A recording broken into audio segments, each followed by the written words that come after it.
that senators will vote for this act. But I am so proud of Congresswoman Terry Sewell. She's going to be joined today by Speaker Pelosi, by Whip Clyburn. She's going to be joined by Steny Hoyer and by many of other leaders of the House. So it's going to be a really important moment. Everyone, it's called the Voting Rights Advancement Act. Voting Rights Advancement Act, H.R. 4. And so you definitely want to make sure that you follow what is going on with this bill. All right. And if you have a question or a comment, call us at 1-800-450-7876. That's 1-800-450-7876. And we will be right back on Igniting Change. Good job.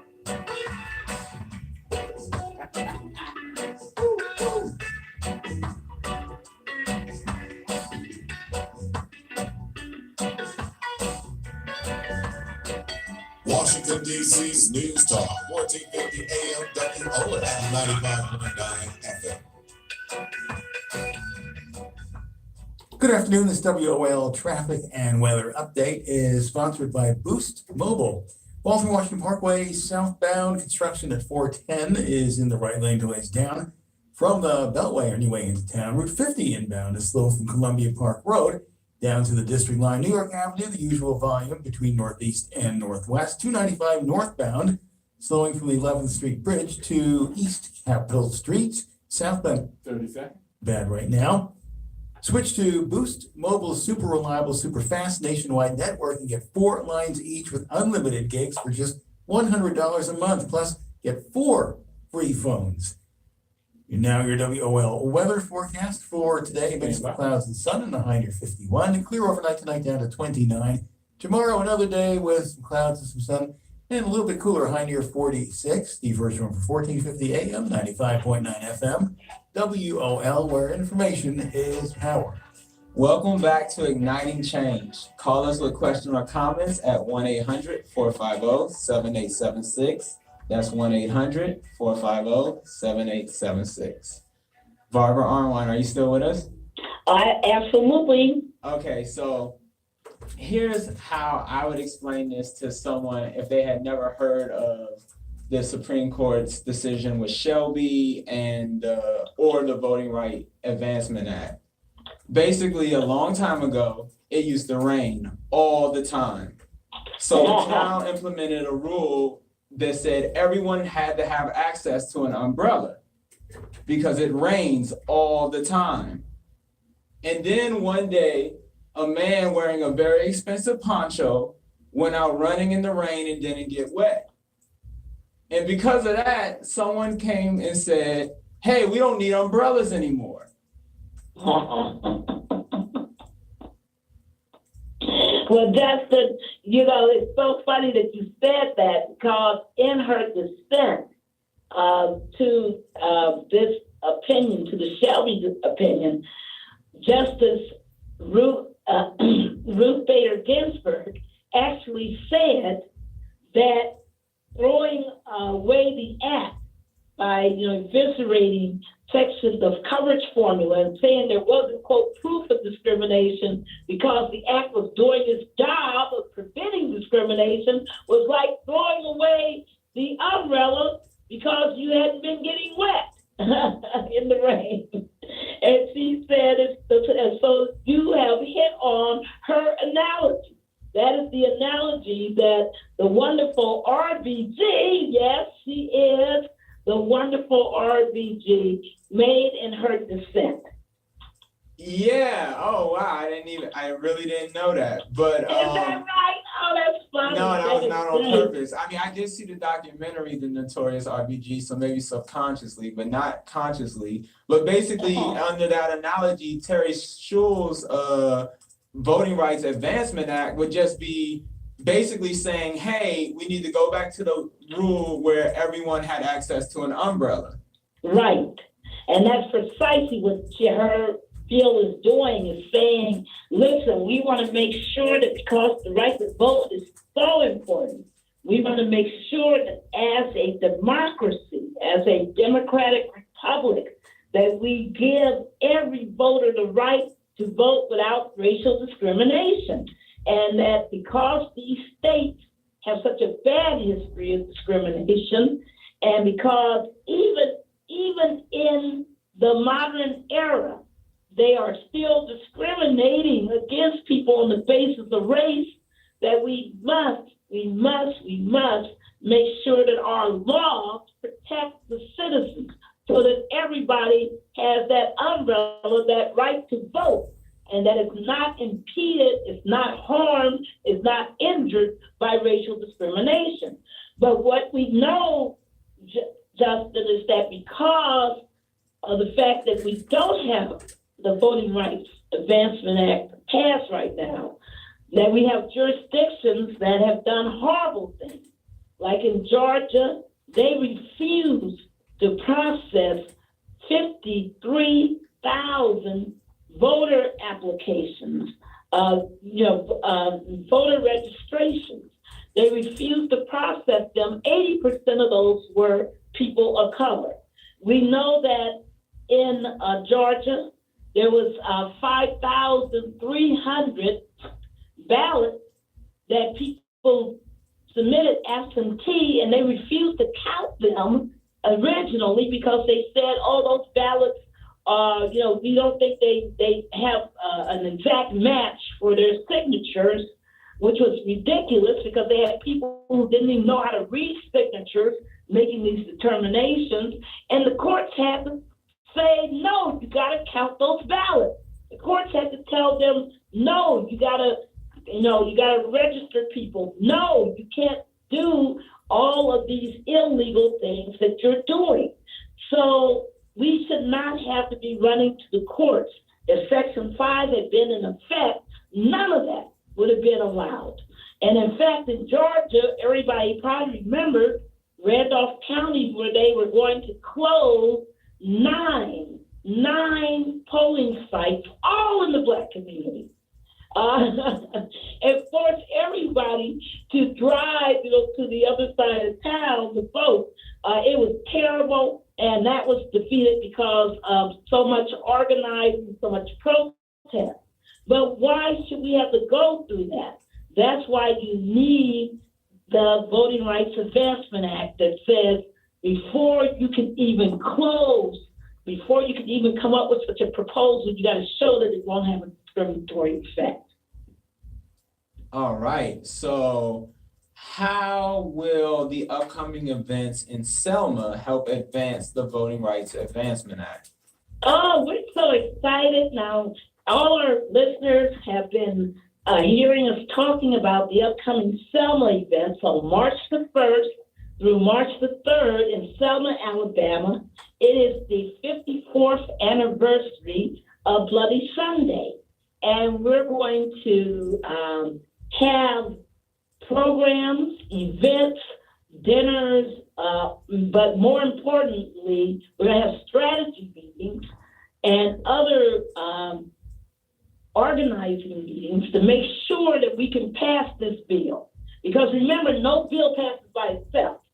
Citizens have to say this is an important piece of legislation, and you got to say it to your congresspeople, you got to say it to your senators, that this is an important piece of legislation that needs to be passed. So we're going to spend time in Selma organizing, time strategizing, time coordinating, time collaborating, coming together and looking at how we not only pass this bill, but how we pass other bills in the states and in the and through Congress to make sure that voting rights are robust.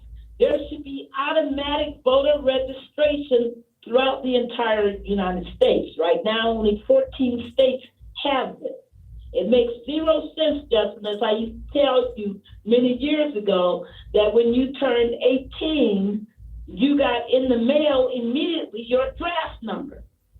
you didn't have to submit any papers. You didn't have to go looking for anybody. Nobody had to try to, quote, register you. They immediately sent you your draft number and your draft card. Why could they not have done the same for your voting rights? Why could you not have gotten your own voting card?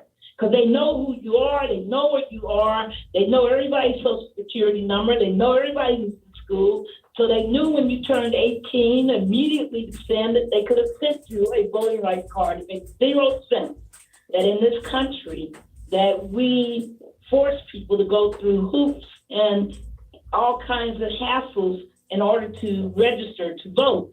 So the good news is that automatic voter registration in the states where it's been adopted has been amazing, because people not only get onto the rolls, and most people choose not to opt out, they're happy to be registered, but also in those states like Oregon and others where they have automatic voter registration, people have been showing up to vote in greater numbers than they do elsewhere, where people have to go through all these hassles. I think the difference, Justin, is that people like knowing that people want them to vote, that they understand that if their counties, if their states, if the federal government wants them to vote, then they will respond when they see the process being made easier for them to vote. So election day registration, we need that.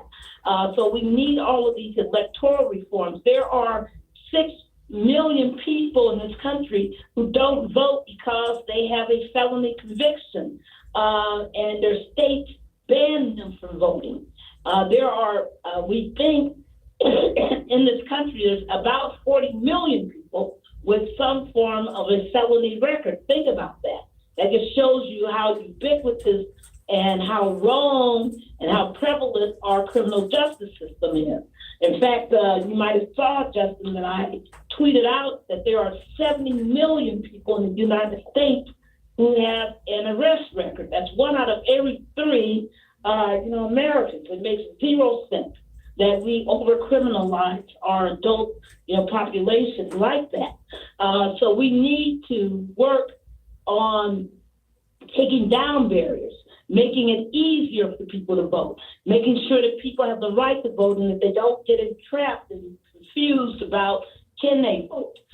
We have to do that. So that's why, in addition to the Voting Rights Advancement Act, which would stop discrimination in voting, we also need to make it easier for people to vote. And that's why H.R. 1 that we talked about on the show before is so important. It's so important that we take the steps to open up the voting process for everybody. All right. What can I Minute and a half, I'm sorry. to help pass this legislation? Oh, a lot. Today, everyone, beginning at 1:30, there's going to be a Twitter storm that's going to be tweeting about this legislation. Look out for it, because you want to, restore the vote. 1 minute. The hashtags that will be used. You want to make sure that you're following what's going on and that you're participating, and that you get educated. You can go to civilrights.org to get information on the bill, the Transformative Justice Coalition. We will be posting the bill on our website also. We also want people to call your people, tweet at them, write them, do whatever you can, and tell them to pass the Voting Rights Advancement Act. All right, we will be right back. PRA. We'll be right back to finish talking about this on Igniting Change. Washington, D.C.'s News Talk, 1450 AM WO and 95.9 FM. Here's the latest from News1.com, brought to you in part by KFC. Bring home any one of KFC's $20 fill-ups with all the fixings and feed the whole family. It's finger looking good. A white Maryland lawmaker is apologizing for allegedly using the N-word to describe a legislative district in Prince George's County. Harford County Delegate Mary Ann Lasanti apologized to leaders of the state's legislative Black Caucus after she was accused of using the racial slur during an after-hours gathering at an Annapolis bar while talking with a colleague.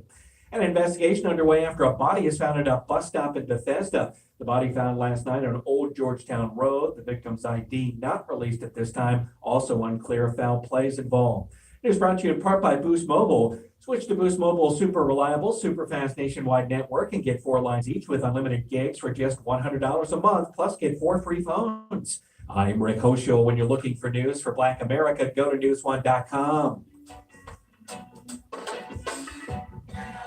Welcome back to Igniting Change. Call us with questions or comments at 1-800-450-786-7876. That's 1-800-450-7876. Barbara Arnwine, are you still with us? Oh, yes, I am. All right. You were talking about what our listeners can do to help pass this legislation. Yes. And I was telling people to call your congressman, right? And tell them to vote for the VRAA. V as in voting, R as in rights, A as in advancement, A as in act. Voting Rights Advancement Act, the VRAA. Tell them to vote for it, that you want to see their yes vote. And call your senators and say the same thing. Because believe it or not, people, every congressional office, you know what they do at the end of the day? They count how many calls they received from constituents or from people about different issues. And they look at what you told them to do. And that has a huge impact. If they get 0 calls on an issue, then they feel like they can vote any way they feel like voting. But if they get a whole lot of calls saying vote yes or vote no, then they know that they got to be accountable and got to answer to their constituents, and that they better vote the best way possible. So it's important for every person right now to write, I'm going to call my senator, I'm going to call my congressperson and say vote for the Voting Rights Advancement Act, the VRAA. I need everybody to do this. We have to, get this bill through the House and through the Senate. And it's going to be very important to say to your senators, because they might say, well, it's not on the floor yet. And you say, yes, but I want you to help bring it to the floor. They might say, well, there's not been hearings yet. And you should say, yes. And I demand that you make sure there are hearings, that this is a strong bill, that you do that. That's what's been missing. That's what we need. And of course, there will be some public opportunities for people to come to the Hill and be heard. Look for those opportunities. Listen to the alerts, because we want you to help us restore the Voting Rights Act, restore the VRA. We got to do this because it makes 0 sense that people's votes are being denied them. It makes 0 sense that Brian Kemp is sitting as governor of Georgia because he used voter suppression to get there. It makes 0 sense that millions of voters in this last election were not able to vote because they were blocked by various voter suppression schemes. It is time for us to make our democracy real. A real democracy means everybody who wants to vote can vote, and that nobody is denied that right to vote. So everyone, this is our time. We are the Martin Luther Kings, the Rosa Parks of our generation. We are the ones who have to set the agenda. We have to demand our voting rights, the demand that our democracy is a robust, vibrant, and inclusive democracy. All right. So after we get the right to vote, then we have to actually vote. So Why is the New York Public Advocate race significant? Oh, it is so significant because the New York Public Advocate speaks for the people. I love it. I mean, that's the advocate that makes sure that policies and procedures are fair. That's the advocate that people can go to when they feel that something's wrong in the government and seek their help to have the government operate better. It's kind of sad that more, governments don't have such a thing as a public advocate, but it's very important. And when they do a good job, like Letitia James did, you end up becoming the Attorney General of the state. So it's really important, people, that we have that voice. There's some great, great people running for office. I know a number of them. And I'm so impressed with the options that people have. So please get out there and vote, New York City. And don't forget Chicago. Chicago, don't forget. You got to vote for your mayor. Watch out. There's a whole lot of things going on in that race. And it's important that you make your voice heard. Remember, your ballot is your voice. Your ballot is your voice. Your vote is your voice. Your vote is the opportunity for you to say, this is how I see it. And once you vote, don't forget that when you get your preferred candidate in office, or even if it's not, that you got to hold them accountable. You got to make sure that you go to some city council meetings, some county council meetings, some board of education, whatever, and hold those people accountable, because there's a lot of big money running around, and big money doesn't necessarily reflect the will of the people, and oftentimes does not. So it's very important for you to not only vote, but to remember that voting is not just about election day. That is about holding political engagement. It's about holding your elected officials accountable also. I'm glad you brought that up, because that's the part that rarely gets talked about. And it makes not a lot of sense, because in every other place of business, there's no such thing as just employing someone and then going on vacation and hoping they get the job done. Right. You know, when Steve Jobs passed away, Apple brought in Tim Cook, and they have shareholder meetings all the time and ask them what's going on, what's the new product, what's the new launch, what are our expected quarterly gains, and he has to answer those questions, you know? That's right. There's no such thing as Steve Jobs passed away, we brought in Tim Cook, now let's all go vacation in the Bahamas and come back in 4 years and see how he did. That's right. Justin, you're making all the right analogies. I love your analogies. You are just such a great host. I'm so proud of you. Absolutely. And that's why, people got to remember that those elected officials are sitting there because of the public, not because they're great people. And some of them are great people, but they could be great people but still not have an office. They got an office because you voted them into that office. They operate, they meet on public funds. Public funds are supporting their work. So that means that's your money, your taxes. And people say, well, not everybody pays taxes. Yes, you do. If you buy stuff in most states, you're paying some kind of tax on something. Yes, your taxes are out there. And of course, we all are preparing our federal and state income tax right now. So, it's very important for us to make sure that our vote, our money is being reflected in the right way. There's no sense in our voting people in, and then they're talking about they can't do. Yes, they can, because if they can't do, then get out of office. Don't be there. Don't waste our time. Don't waste our vote. If you're in office, work for the people. Do the things that we need.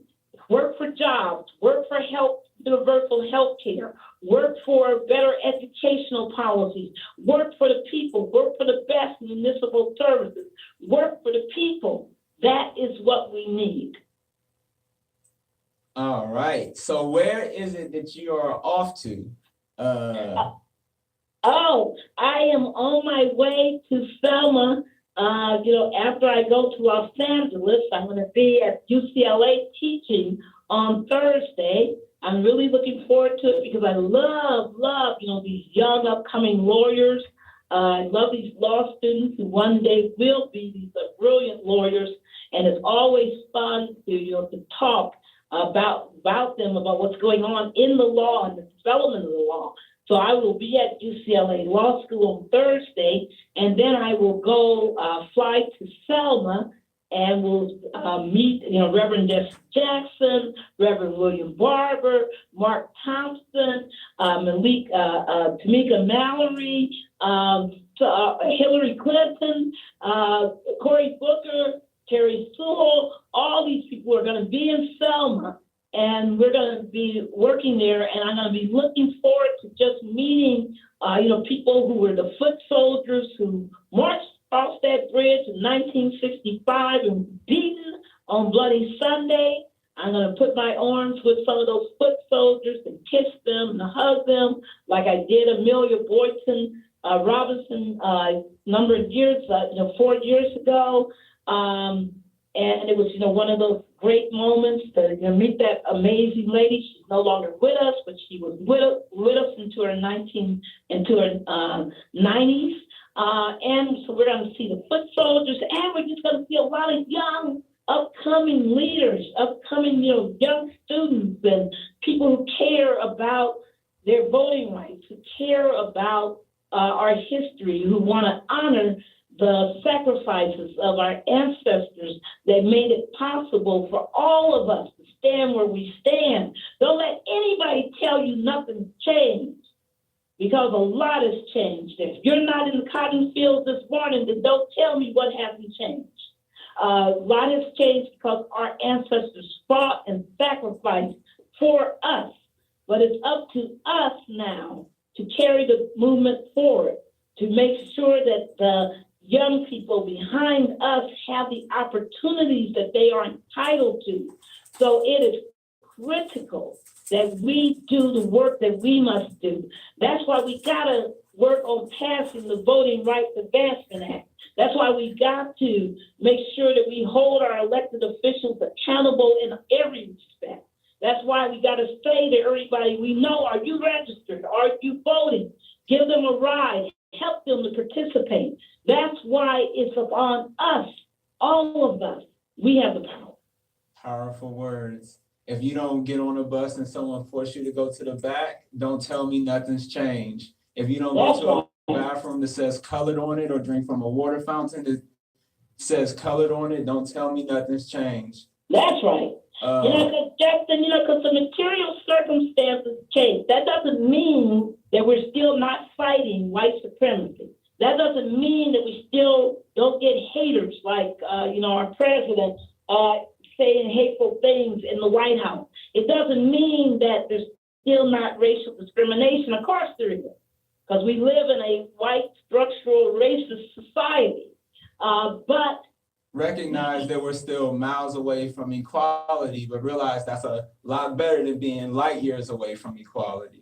That's right. And I don't want people to be talking about how nothing's changed when you don't have to be looking out for, Harriet Tubman to come rescue your behind from a plantation. Let's just get real. It is time for us to be much more smart, much more strategic. That's what we're going to be talking about in Selma, about how we really take on this system that confronts us in a smart way and in a winning way. Did you hear me? WINNING, so that we can win, so that we can look back 20 years from now and say, wow, look how much farther we've come. We can do that, people. We can change things. We can make things go better. But it's only going to happen if we do the work. It's not going to happen if we sit back and think somebody else is going to do the work, or if we're looking for somebody else to do it and then we're going to blame them. No, it's on us. All right. Barbara Arnwine is going to have to go soon, but when we come back, our next segment is going to be called Sound the Alarm. This is 2 minutes. This is Igniting Change segment that confronts issues addressing social media, which almost never make the news unless it's involving politics or involving a celebrity's, privacy being invaded, but we all have privacy concerns and we all have issues that affect us. And here on Igniting Change, we've decided to create a special segment that addresses the issues that maybe don't make the news, but are important. That are important if you use social media. And our resident social media expert is Caitlyn Cobb. Welcome, Caitlyn. Hey, Justin. And I'd just like to comment, I'll also be in Selma, Alabama. And I know one of my Facebook fans was actually telling me that his grandmother walked with the very first march with Martin Luther King Jr. And he's excited to go there, not only to meet me because he's been following me for years, but also to 1 minute. in the events. And also I got a message from another Facebook fan early this morning that said, I'm voting tomorrow. He's in New York City. He was excited to vote for public advocate. All right, we wonderful. want to thank Barbara Arnwine for being on the show. Really And thank quickly, you, how can Justin. people stay in contact with you? Well, first of all, thank you, Justin, for being a great host. I just am so proud of you. Just keep on doing what you're doing and being the great journalist that you are. Coming in. To me, I'm on Twitter at Barbs73. That's BARBS 73. I love Igniting Change. Thank you, Justin. See you. We will be right back with Igniting Change. Bye-bye. Washington, D.C.'s News Talk, 1450 AM WOL at 95.9 FM. Good afternoon, this WL Traffic and Weather Update is sponsored by Boost Mobile. Baltimore Washington Parkway is very slow right now as you head down from the Beltway to 410 where the road work is in the right lane. Looks like a work crew northbound on 295 as you head up past Howard Road toward the 11th Street Bridge, very slow through there. Inbound on Route 50, not bad heading into town. New York Avenue both ways between Northeast and Northwest, incident-free at the moment. Switch to Boost Mobile super reliable, super fast nationwide network and get 4 lines each with unlimited gigs for just $100 a month, plus get 4 free phones. Now your WOL weather forecast, mix of clouds and sun, a high near 51 today. Clear overnight down to 29 for low, and for tomorrow, clouds and sun once again and a high near 46. Steve Hirschhorn for 1450 AM. 95.9 FM, WOL, where information is power. Back to Igniting Change. Call us with questions or comments at 1-800-450-7876. That's 1-800-450-7876. Now it's time for our new segment, Sound the Alarm. Caitlyn, what are the new Sound the Alarm developments? Well, we have a bunch of new Sound the Alarm developments. And for those of you who don't know, my name is Caitlyn Cobb. I'm the social media director and executive assistant of the Transformative Justice Coalition. And this is my new segment. It's time to sound the alarm. So today, last week we went over some new policy changes affecting your personal Facebook posts. And today is, the special Sound the Alarm piece. And I wanted to just finish covering some of those policy changes, that I've been teasing and to address some problems you may have experienced and what to do about them. So that's what I've got for today. All right, take it away. All right. Your Facebook Live videos have some changes, and both good and bad. Facebook Live videos from profiles, pages within groups, etc., are also affected by Facebook's new policy changes. I do a weekly karaoke show dubbed Karaoke Live, which used to be on Facebook. However, I noticed Facebook removing episodes. Of the 43 episodes on Facebook, before I took the show to YouTube, half were removed with no explanation. Now, when I tried to go live to broadcast a karaoke contest, Facebook blocked the video for copyrighted music. The big takeaway, of course, is that you can no longer use copyrighted music in your Facebook Live videos. However, it seems that only certain songs trigger this, and it's unclear which songs you can no longer use.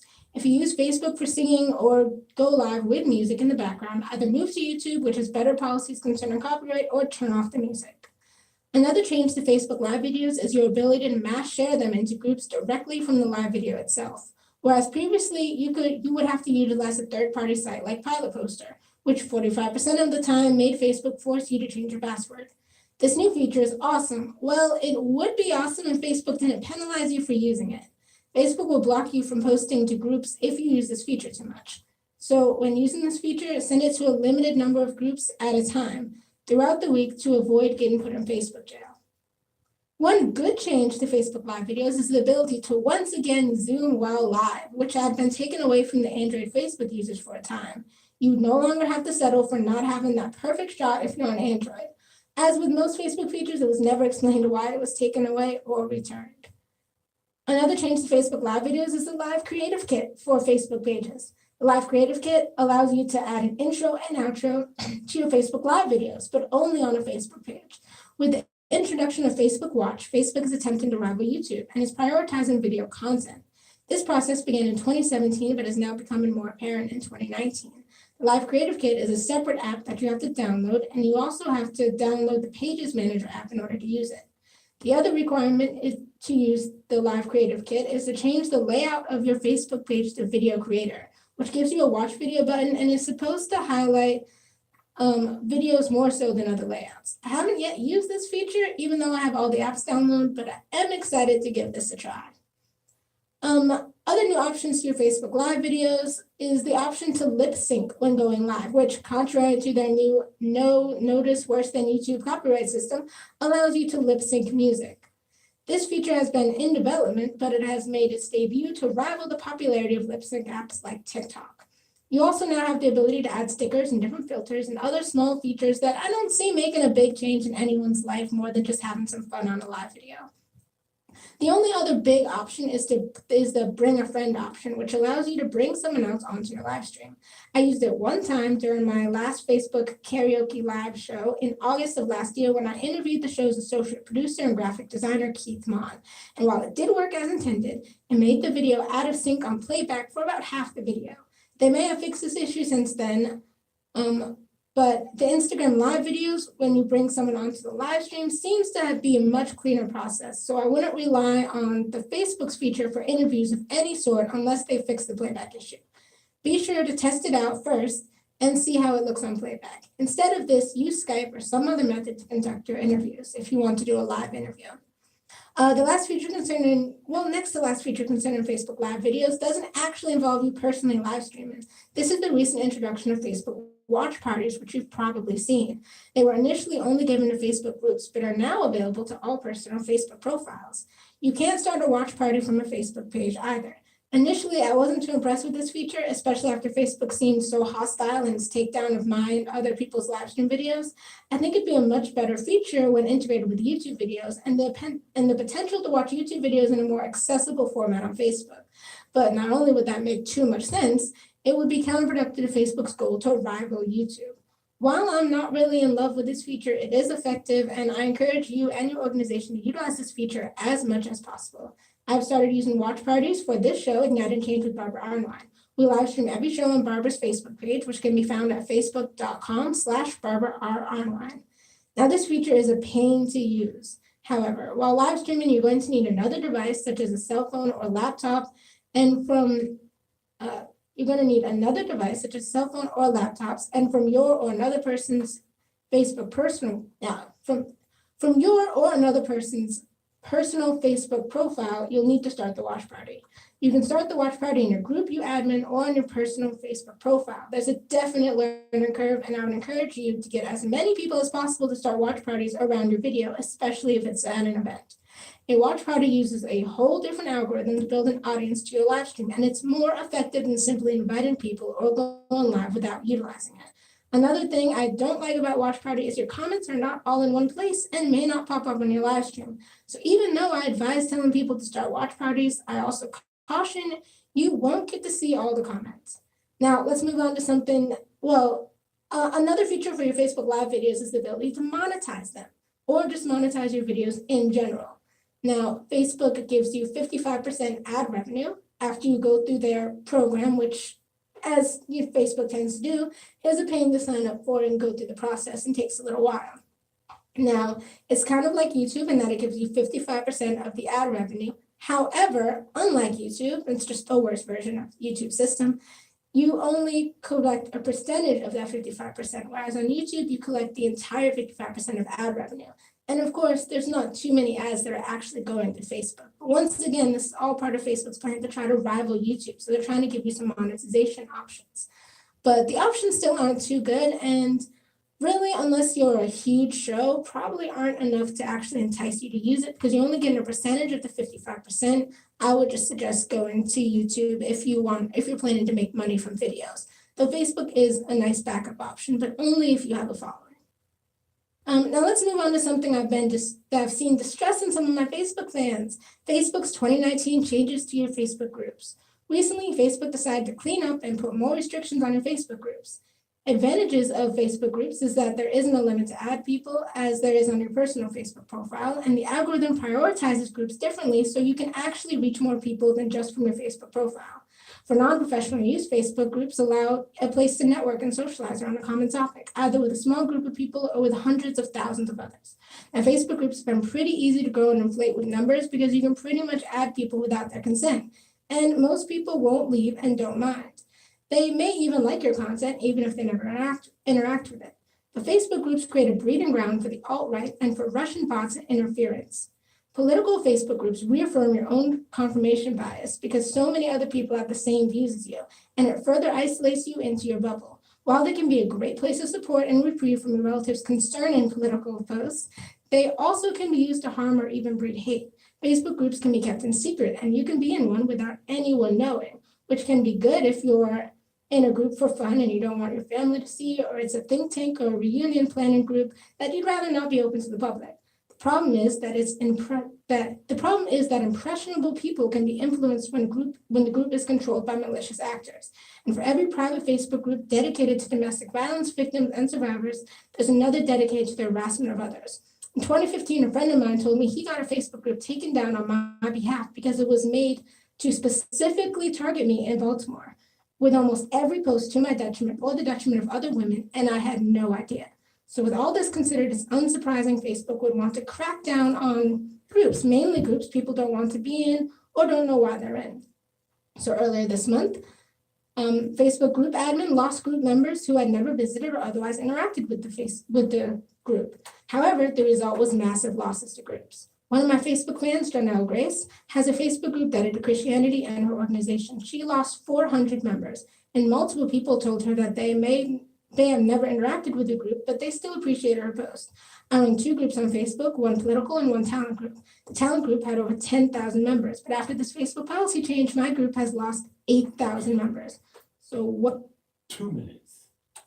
Well, you have to go through the tedious process of inviting people back to your group, and Facebook will tell you who's been invited and who hasn't. And so you have to invite people back and then get creative and maybe make a post welcoming people to the group so they visit the group. And I'm not sure if Facebook is going to do another purge, but it's best to make sure and to tell people to interact with your group. And however distressing it is to lose hundreds or thousands or tens of thousands of people, I wouldn't worry about it too much. It's just like if someone unfriends you, unsubscribes to you, unlikes your page, unfollows you on Instagram or Twitter, take some solace in the fact that the remaining people who are in your group are your friend, are subscribed to you, follow you, like your page. The remaining people genuinely interact with your content. I could be upset and wallow in the fact that my Facebook group of 10,000 is now reduced to 2,000, or I could look at it that 2,000 people genuinely enjoy the group. Take solace that those who choose to unfollow you aren't real, genuine fans, and from a personal standpoint and from a social media director's perspective, 1 minute. and an authentic fans than filler fans. Oh, okay. So, YouTube also sent me a message that they did a copyright strike update. You want to add anything to that? I know about the YouTube copyright strike update and that it's affected channels and actually taken them down, but that is too much to go into right now.